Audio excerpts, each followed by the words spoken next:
Your life in 15 minutes. I am your host. I love saying that. I am Pia McAdams. I'm an author, an accounting professor, and I'm also a certified life coach. I specialize in personal and small business finance and fitness. I help people reach their goals, and I'm so happy to be here this morning. I hope you are too. I want to take the time to thank you for watching this recording, and for those of you that are watching it live, I'd like to thank you, especially thank you, because again, this is a commitment, right? When you're getting up early in the morning, particularly if you're on the East Coast, on the West Coast time, we're 6 o'clock in the morning here, and then on the East Coast time, it's a little bit challenging as well, because this is like around 9 o'clock when you're on your way to work, or you're possibly at work. And so if you're making the commitment to do this, I really do appreciate it. So we are doing 5-minute exercises. This is one each for the mind, the body, and the soul. And the premise is the realization that we are whole, right? We are one body made up of 3 parts. Good morning, Nisi. Nice to see you. That's my girl right there. It's my BFF Nisi. She's like on as much as she can. And she's one of those ones that I was talking about. Like even though she's on the West Coast, this is time for her to like get dressed and get up and get ready to go to that 4-letter word. She knows I call the 4-letter word. And so I appreciate you getting on, Nisi. So anyway, so it's the realization that we are a body made up of 3 parts. We're made up of the mind, the body, and the soul. And so we're going to work on all 3 of those parts in order to affect the whole. Give me a second. My voice is scratchy. I forgot to do my voice warming exercise this morning. That's what it is. So I maybe get a little scratchy enough. Sorry if it's like right in your ear. Okay, so what we're doing for the mind is we are reading the book, and we're reading my book. I wrote a book 3 years ago. So excited about this. I think even probably more excited, or just as excited when I wrote it 3 years ago. But I'm so excited. I wrote this book 3 years ago, and right now it's in the process of being published. And it's going to be out by the end of this year. And I promise I'll give you the information once it all, once it gets more a little bit in this development. It's right now with the publisher as far as the editors and, how the process of getting the book and the title, the title's already set, but, getting the cover, the book photo and editing and all that kind of legality stuff. But anyway, I am able to read out it for you. And this is what I'm bringing to you. And it's called Your Body, the Perfect House, How to Find Your True Purpose and Live a Balanced Life. Now, fast forward, I told you that I wrote that 3 years ago. And it actually was a culmination of a lifetime at that point of experiences. So, for instance, I just kind of noticed, and I said this like in my early 20s, I kind of noticed that my life, anytime that my life felt like it was going in shambles, like things weren't going okay or going well for me, it appeared that my house was not in order, like my house was in a disaster area. And then if my life was going well, things were going well for me, then I looked around and my house was clean. And so that's where the premise of this book came from. And then I even took it a little further, right? It's not just about the house being clean or dirty. Then I start thinking about, there's like areas in my life. So in other words, it's not that my whole house was dirty. It may be just areas, because I'm generally a clean person, meaning my house is generally clean, but there may be areas, that weren't clean. And don't get me wrong, it's not a pride thing to say that I'm a clean person. Just saying, generally speaking, one of my main points is being organized, and that of course has to do with cleanliness. It doesn't mean that if you're disorganized or not. Don't take it the wrong way. This is early in the morning. Where's your mind at? Okay. All I'm saying is that for the most part, when I'm talking about a dirty house, I don't want you to think it always to the extreme, right? Sometimes it's in between. There's always a gauge, a range between, one and the other. I'm not talking about the extreme dirtiness. That's not what I'm talking about. But for you, if your house doesn't feel clean, or if your car doesn't feel clean, or your area, your desk, like look around, like especially you guys on the East Coast.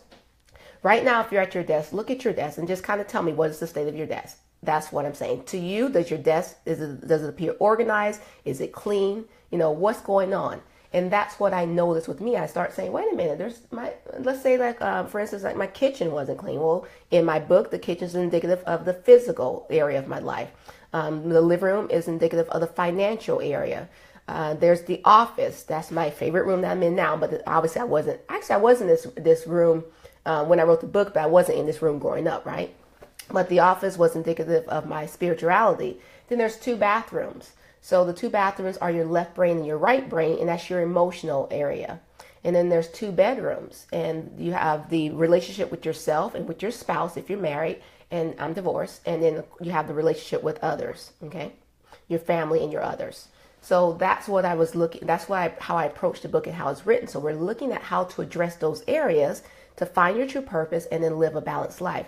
And what I mentioned is, in the room, you're able to close off different doors and like kind of isolate yourself in a specific room. Like maybe at night you close your bedroom or your children's bedroom door when they go to sleep. And I mentioned that when it comes to the areas in your life, understand that everything is interconnected. So you don't want to do that. You don't want to close off. You don't want to completely isolate yourself in one area of your life, because then even in a closed off room, if you neglect it, I mean, if you're not in it, obviously, but if you close it off and you neglect it, then there's still going to be some dust that appear. There's still going to be some messiness that occur, right? It may be on the surface look clean, but again, dust, things will happen in that particular room. Well, same thing in your life. Now, if you're spending the majority part in that room, like let's say I close off my doors, I spend the majority part in my office, then I'm neglecting the other parts of my house, right? So the same thing in your life. If you're spending the most time, let's say at work, and that's important to you, then but what's happening in the other areas of your life? How your relationship with your friends and your family, particularly, especially if you're spending a lot of time at work. And then if you're spending a lot of time at work, what's your physical? What's your kitchen look like? What's your physical area look like? Emotionally, how does that? So in other words, we have to address all those areas. Do we have to address all of them all the time? No, that's not what I'm saying. Not at all, right? Guys, are you relating to any of this? Like, come on, give me those little, what do they call it? The little thumbs up and the little hearts if you are relating to this. I'd like to hear about what's going on, because again, this is a transformation. This is about affecting change. It's not just about me affecting change. It's about also you affecting change. And this is the reason of anything I do. Like, my intention is to help you. I want all of us to see that we're interconnected and that we're going through the same things. Because a lot of times when we're going through our junk, our stuff, we think that we are alone and we kind of isolate ourselves in that. I'll give you a personal example. When I was going through a divorce, and at the time where the situation was, oh, hi, Shabani, good to see you. Good morning. At the time when my ex-husband, husband, asked for a divorce, I had just had my son, Corey, and Corey was 4 months old. And just kind of give you a little background here. And I promise I'll get to our financial area because it all relates. It really does. Okay. So at the time, my ex-husband at the time was a Marine. So we lived on base in Camp Pendleton, and we just had moved to California 2 years ago from Virginia. And so we were stationed and we were living on base, and I wasn't working because, one, when I went to go look for a job as an accountant, there was no, they talked about sun dollars, meaning you have to take a pay cut. So they wanted me to take like a $15,000 pay cut and work more because of sun dollars. Like we're happy to be here in the sun. It's a privilege to be in California, so we don't have to pay you as much. Well, I was like, well, I don't have to work, because I literally didn't. My husband was a Marine. We lived on base. I was like, I'm not going to work, full time. I'm not going to work. So then that's when I took up my passion of teaching aerobics. So fast forward to 2 years later, I had my son. And my son was literally 4 months old when my husband asked for a divorce. Now, at the time, I want you to understand, because remember how we talked about the appearances of the house on the outside, how it may look all beautiful. To everyone else, we were the power couple. And in my mind, I thought we were too. Like, in other words, we were happy. You saw us together. We interacted, like we interacted really well. We made a great looking couple. But internally, he was not happy. Now, I was happy, And when I say I was happy, let me dial deep and divulge deeper and say at the time I thought I was happy. In other words, it wasn't like we were arguing or anything like that. That was not going on in our relationship. Okay. But as individuals growing apart, can you truly be happy? You could be happy with yourself, but there's still some discontent there, right? And let me tell you how I know this, because at the time that he asked me for a divorce, I had just had Corey. Corey was 4 months old. He was a little bitty baby. Now, mind you, I'm not working. The only thing I'm doing is teaching aerobics. He asked for a divorce. I never asked him why. I just said, okay. I never asked him why. To this day, I've never asked him why. And you may be saying, well, why wouldn't you? Because I already knew. Inside, I knew. Okay. And I knew several things. One of the things that I knew was that this could be a long story. Like, seriously, this might take up the whole 5 minutes. And I don't want to do that to you guys. So I'll kind of give you bits and pieces of it, because, this is getting a little deep. But just to kind of tell you, I didn't ask why, because internally I knew why. Now, mind you, at the time, I had a 4-month-old baby. I was not working. Other than to say that I was doing this. I was teaching like a 5-week QuickBooks course at an adult school. Like they have like an extension program, and I was teaching QuickBooks, but that wasn't like something regular. It just happened like 5 weeks out of every month or so. And so at the time where he asked for divorce, remember, I'm living on base. I don't have any income that can sustain me. But guess what I said to myself? I said, I'm staying here in California. I made that decision. I literally said that. I said, I stayed to myself. At no time did I entertain the thought of going back home to Georgia to my mom to live. I never entertained that thought at all. I said, I'm staying here. I made that conscious decision to stay here. I didn't know what was going to happen or whatever. I just knew I was going to stay here. And I'm telling you this because, again, I'm pretty sure you've had experiences like this, and you may think, oh, that was just something that kind of happened. That was like a special miracle. No, these things happen when you make the decision, right? I made the decision to stay here. Lo and behold, the universe the universe heard me, and then it did what it did. God made this plan with the universe, and everything opened up. Where the principal of the adult school that I was teaching at said, hey, I have a son that has a business in Solana Beach, which is a little south of where I live, and he's looking for an accountant. And so she set up an interview, or she gave me his information, and I set up an interview. Well, guess what? When I went on that interview, guess who I took with me? My 4-month-old son. Now, in all the things I do, because I do a lot, I'm also a certified, I'm a coach, a certified coach that can help you find employment, right?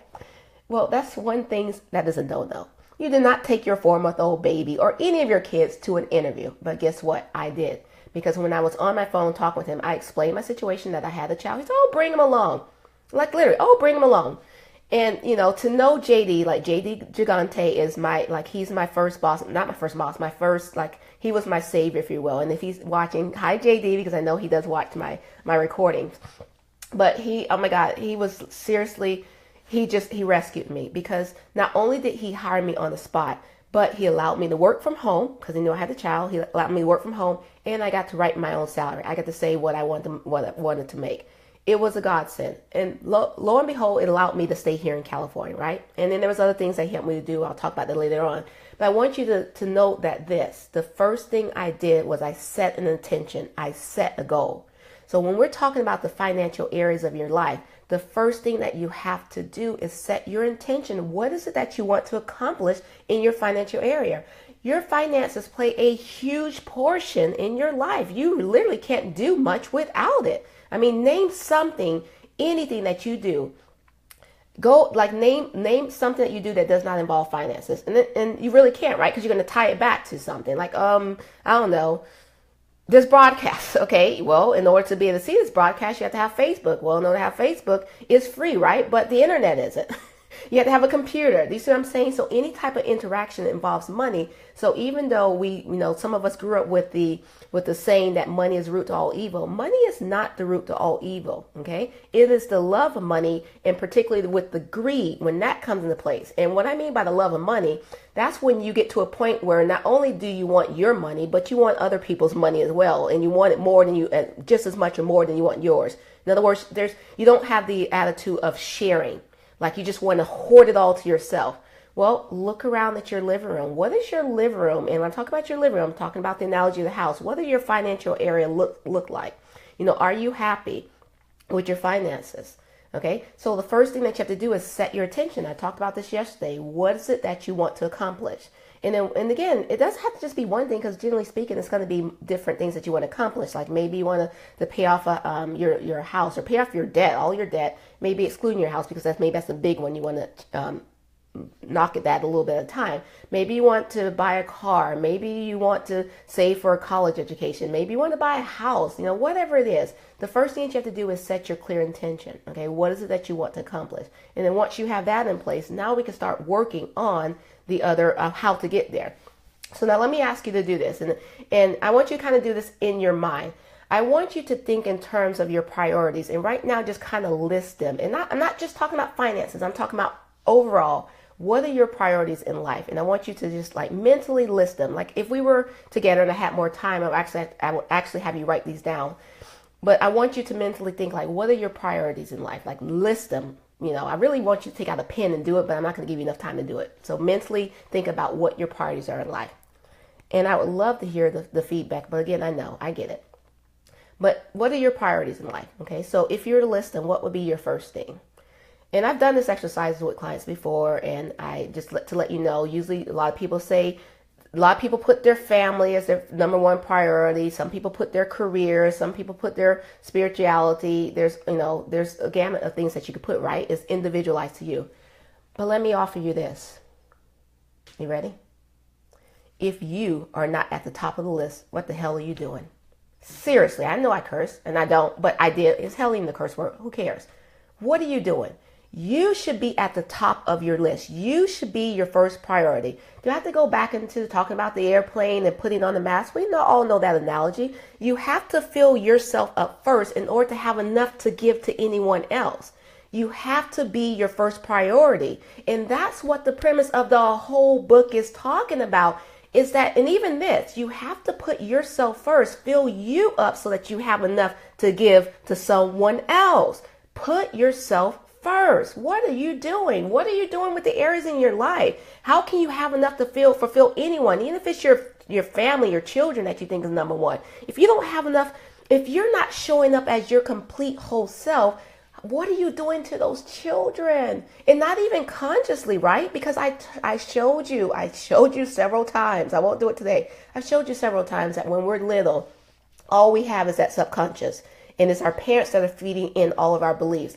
So how are you showing up? Are you showing up as your complete self? Are you showing up as your relaxed self? Are you showing up as how you truly are? Or are you showing up as the overly stressed individual that kind of snaps at just a little small little word? And then I know, because I've been there, right? Because again, my son now is 16 years old, but I can recall times when he was little, and I told you how I have a picture of Corey, like he's in my background over here, of every single room in my house, every single room. No, even my garage, every single room, there's a picture of my son, Corey. And it's because of his smile, which is so funny because that's the one picture that you see back here. There's one below, but you can't see it. This is the one picture that he is not smiling. And I love that picture because he's squinting because the sun is in his eyes. But every other picture, he's smiling. And his smile is infectious to me, right? But I will say, because growing up, remember, I was a divorced mom. When I was growing up raising him as a divorced mom, there were times where, the stresses of being a single mom, where I wasn't my complete self. And even that beautiful smile of his at the time didn't do it for me. Like, in other words, it kind of made me even madder or overly stressed, because here I am yelling at this little child for something that he did that he didn't even know he did. Maybe it was something insignificant, but it triggered something in me. And then, of course, he's this little kid, and I see the smile because he was literally always smiling. And then I felt bad because I knew I was yelling or doing something that I shouldn't do because he didn't know, but I couldn't stop myself. That's what I'm saying. You can't do that. You have to be fulfilled yourself and do something for you. Otherwise, you're not going to show up. And you see, how you show up in one area is how you show up in all areas. That's like a little standing joke between Nisi and I, because she says it all the time, and I love it. Love it, love it. So, the same thing when it comes to your finances. I told you it all ties in. Like, you think I'm just going off on rampants and rampants and whatever, and I usually do. But this one is, again, this is connected. When you get ready to do your finances, and you set the attention, you set your goals of what you want to do, the first thing before you do anything else, and I should say the second thing, because the first thing was to set your intention. The next thing that you want to do is always pay yourself first. Always. And I get it. This is a habit. This is a belief. And one is a belief that will serve you. I promise you, there's not been anyone that I've said this to that they come back and say, Pia, you told me to pay myself first, and that just really didn't work for me. That doesn't happen. It doesn't happen. But what always happens is, Pia, I'm so glad that you introduced that I should pay myself first, because at first I thought, what the hell she's talking about? I can't even pay my bills, and she's sitting here talking about pay myself first. First of all, what in the world does that even mean? Well, to pay yourself first means to allocate some of your money that you worked hard for you. That means you put some money into your savings account for you. You put some money in your retirement account for you. Before any bill gets paid, you pay yourself first. And again, I just gave you like 2 examples, but for you, that may be something else. Maybe your goal is to, I don't know, maybe your goal is to go on a vacation or something that for you. So maybe it's like a pair of shoes that's like way out of your budget, but you want those shoes and you want to, that's one of your goals. Well, put some money toward that for you. That's number one. Always pay yourself first. And at first I told you this is when we're talking about budgeting, planning tool, spending tool, intentions, whatever you want to call it, right?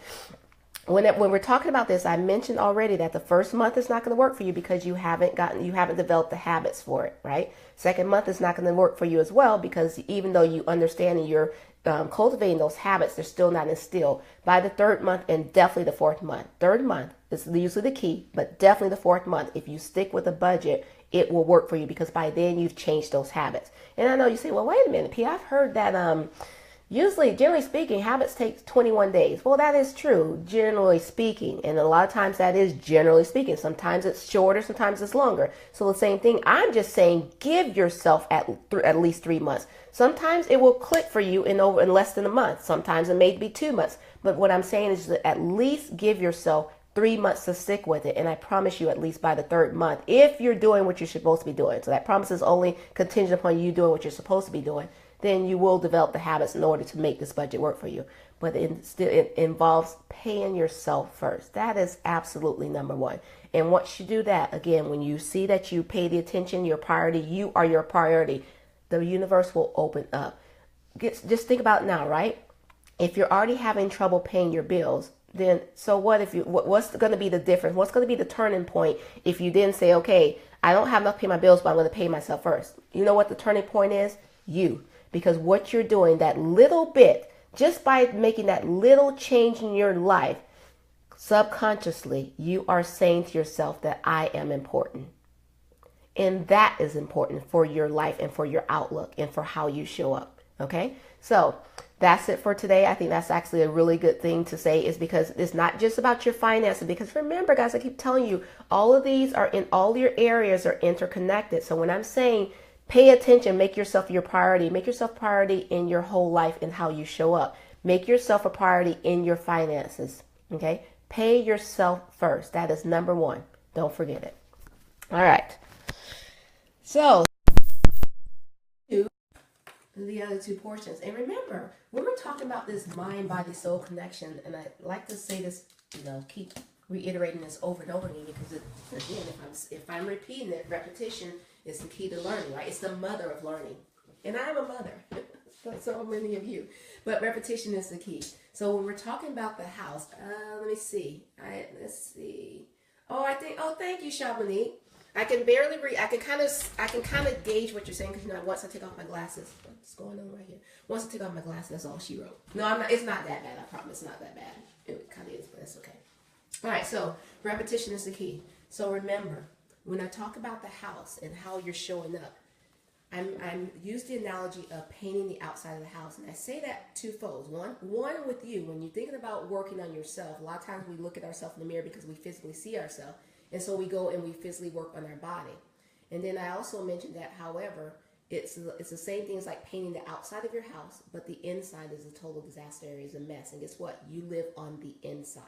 Well, the second part of that is as well, when you do this to other people, you make judgments, and we all do it. Don't say I'm not a judgmental person, because we all are. It was instilled in us, judgments was instilled in us, not intentionally, it just was. And so we do make judgments, and particularly if you say you don't, you're lying to yourself. Just be honest, okay? We all make it, okay? Right or wrong, we all do it. And what I'm saying is this. When you see other people on, like let's say friends or people that you see walking out, you make judgments on their life based upon what you see. Like they may drive a nice car, they may have been dressed really nicely or whatever. So you make judgments of how their lives are. Because I know people did it with me and I did it with other people. They made judgments between my husband and I that everything was all hunky-dory inside, with their marriage, because every time they showed up, they were, lovey-dovey, blah, blah, blah. You make judgments upon people. But I want you to understand that, one, we need to stop doing that. Yes, stop doing it. Like, again, knowing that you do it. It's one thing to say you don't do it, because all of a sudden we all attribute making judgments to being a bad thing, right? And so, of course, we don't want to be bad people. So even before we think about the times that we have made judgment, we say, oh, no, I'm not a judgmental person. But if you really think about the times that you really do judge, and then you say, oh, wait, I'm being judgmental, and then stop it. Because, again, you can't make judgments or assertions on people from the outside. Because I have friends, I tell you, I do have friends that on the outside to other people, like I know these people obviously, right? They're my true friends. On the outside to other people, they have the dream life, literally the dream life. but on the inside they're struggling because of whatever. And the struggle doesn't have to be anything big, right? But they're struggling. And the struggles are real. And that's what I want to bring out, because I want people to understand that we all struggle. We all do. The outside may look perfect, may look well put together. I may come up as this self-assured, confident person, but inside there's a struggle going on. This for each of us.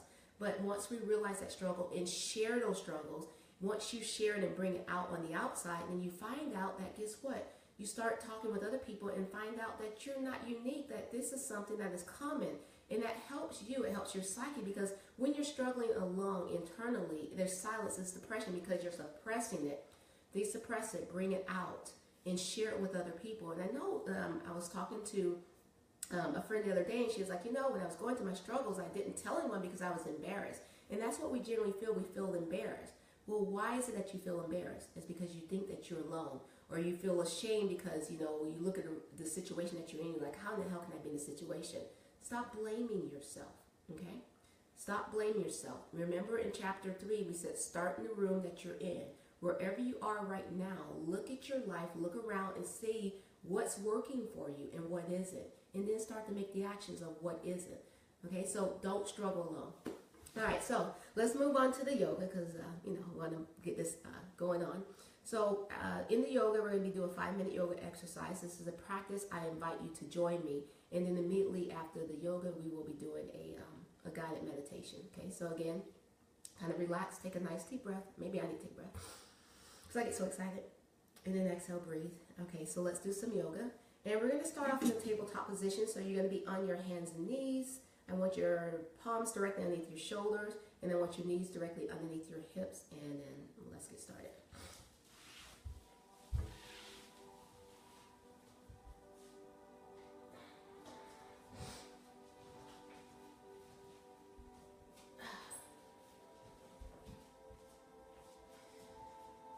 All right, hands natural alignment of the spine.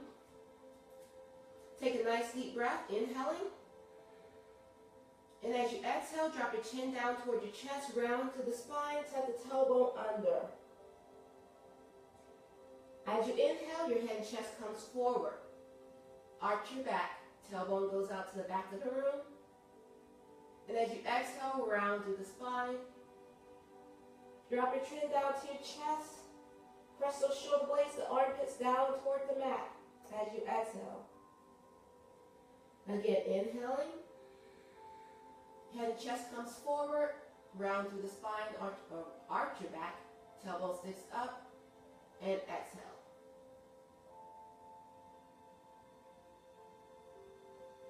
One more time, inhale. This time as you exhale, I want you to curl those toes under and take it to downward facing dog. Now this position, this is a resting position. For some of you, this may be a little challenging. And if it is, then just stay with the tabletop and just continue to breathe. But try to do the downward facing dog, and over time as you get stronger in your body, more comfortable in your body, you'll be able to hold this resting position just a little bit longer. Kind of pedal your feet, do what feels good to you. I like to come up on the top of my toes, round down through the balls of my feet, all the way down to the heels, as you try to press them down to the mat. Again, your fingers and toes are spread out nice and wide. Your thumbs are facing inward toward each other. Your middle finger is facing to the front, forward. Your head is in line with your bicep.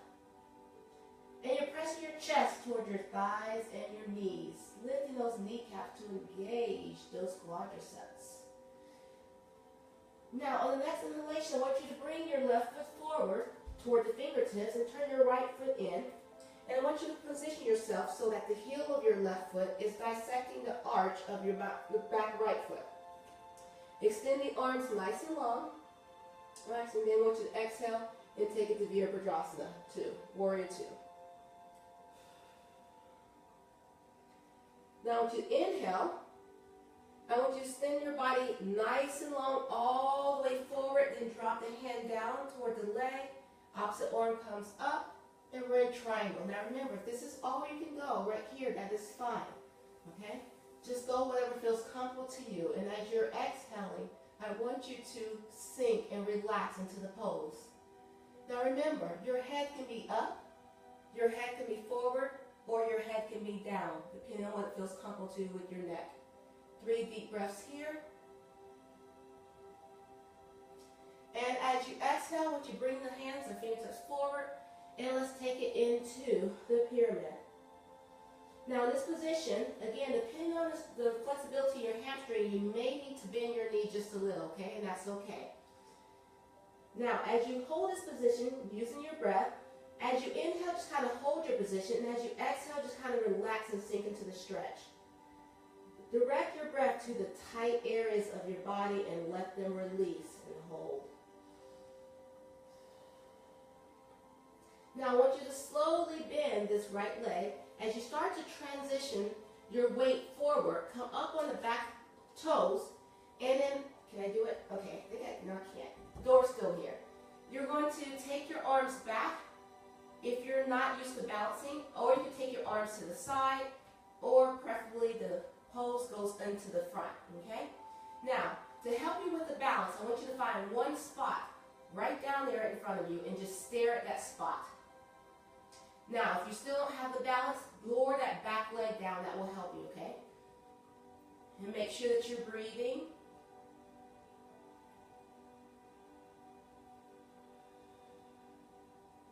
Now, go ahead and release it down. Release the toe down.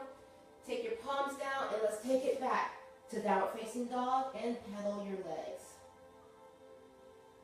The balancing poses are challenging. Just be patient with yourself.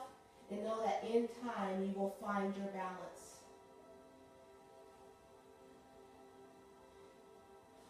Continue pedaling your legs. Remember, just do it whatever feels comfortable to you in your resting position. You can sway your body back and forward. And on your next inhalation, go ahead and bring that right foot forward toward the fingertips. Turn that left foot in perpendicular, the heels dissecting the arch. Let's first go through Virabhadrasana 2, since we did on the other side. And then straighten the leg, lean as far forward as you can. And then place that right hand going down the shin, left arm goes up. Now in these positions of Virabhadrasana, the standing poses, I want you to pretend like there's 2 glass planes, one in front of you and one behind you.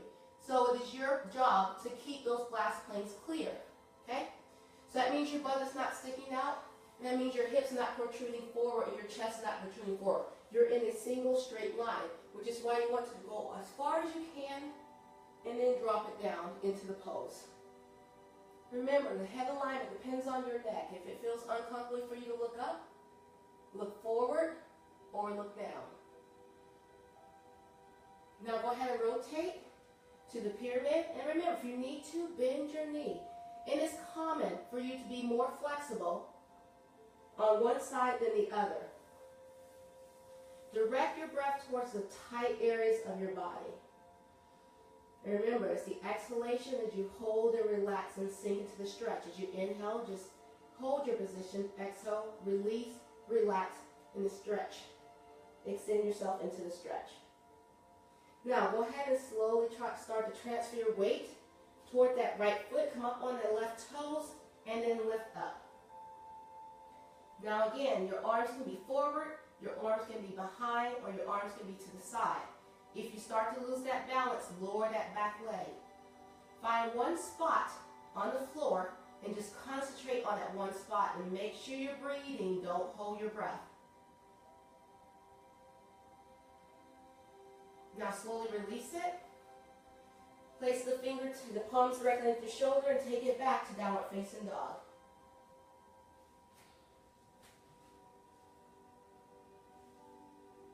Now this time I want you to walk your hands toward your feet and hold it here in a forward fold. Hold your position as you inhale, and as you exhale, release and sink into the stretch. The tailbone is sticking up toward the ceiling. Go ahead and clasp your elbows with the fingertips. And let the crown of your head naturally pull your body weight slightly forward. And just kind of hold, lifting those kneecaps to engage those quadriceps. Feeling the stretch down the back of your legs. Draw your breath toward the tight areas and the tension in your body.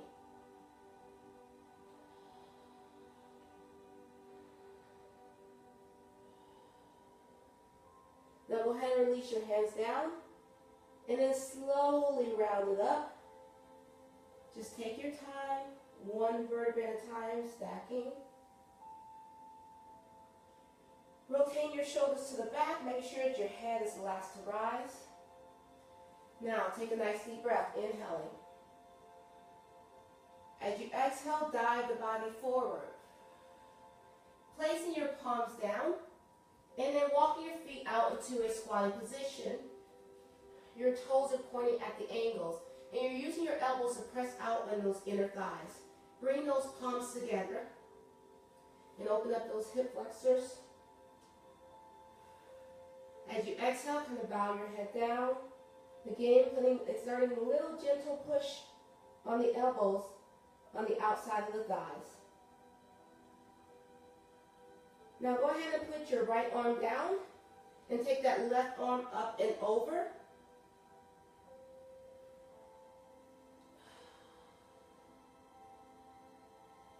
And then release and switch sides.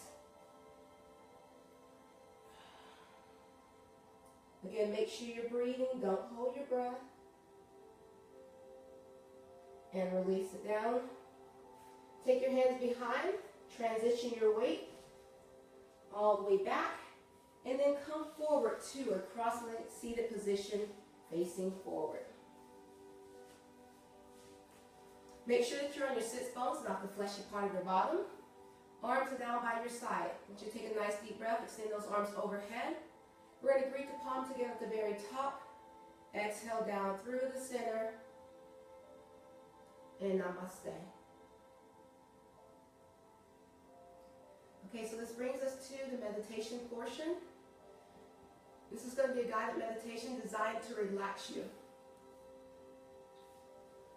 So I want you to take a nice deep breath. Inhale through your nose. And exhale through your mouth.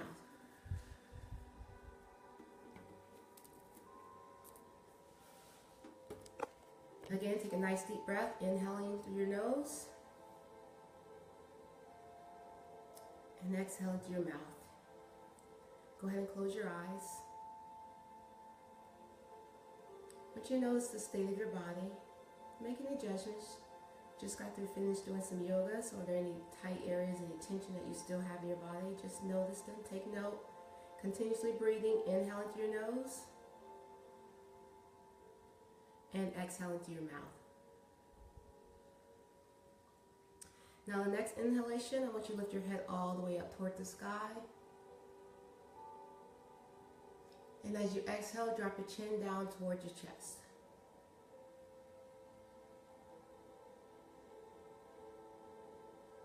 Again, as you inhale, lift your head up toward the sky. And as you exhale, drop your chin down to the chest. One more time, inhale, take your head up all the way up to the sky. This time as you exhale, just bring your chin forward. Continue breathing. Eyes are still closed. I want you to inhale the cool air. And as you exhale, I want you to expel the warm air and release all the tension and negative emotions that are located within you. Go ahead and relax your forehead. Relax your eyes. Relax your nose, your cheeks. Relax your ears and your chin. Relax the back of your neck. Nice deep breath, inhaling through your nose and exhaling through your mouth. Continuously breathing, I want you to relax the shoulders. Just feel all the tension and stress just melt down off of your shoulders. As you do this, the extension in your neck, you can feel it growing nice and long. Clear connection all the way up to your head.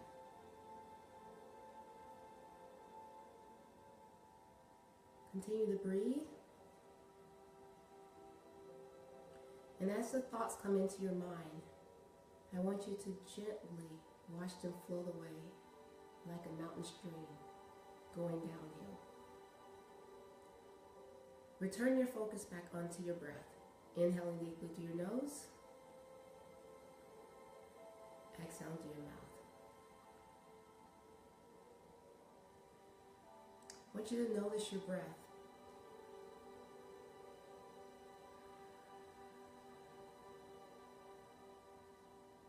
Continue breathing, just notice. Focus on that breath. Inhaling deeply and exhaling.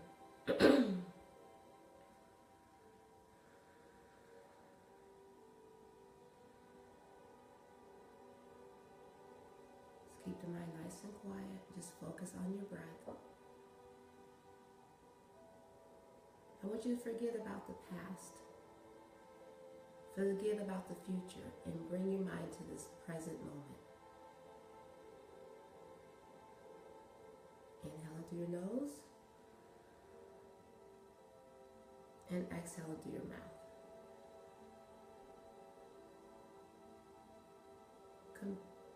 Get ready to cultivate inner peace. Inhale through your nose and exhale through your mouth. Your heart is filled with joy and happiness that's extending to all parts of your body. Inhaling through your nose and exhaling through your mouth.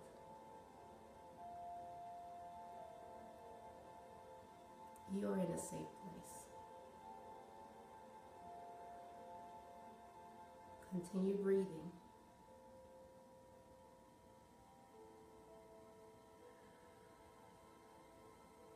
In this present moment. Enjoy this space.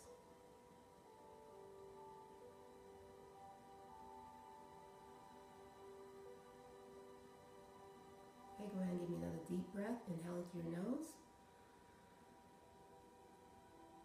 And exhale through your mouth. Again, deep breath. Inhale through your nose. And exhaling through your mouth. One more time, give me a nice deep breath. Inhaling through your nose.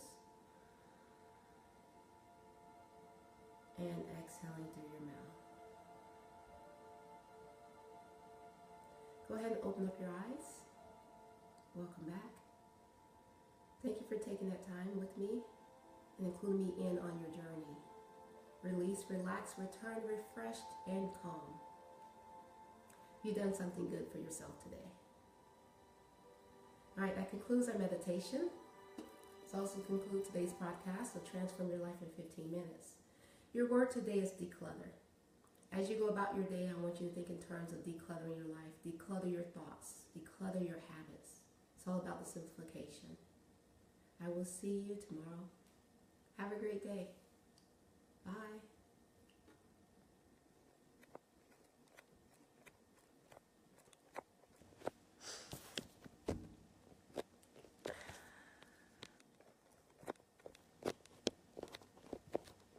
Sometimes this button does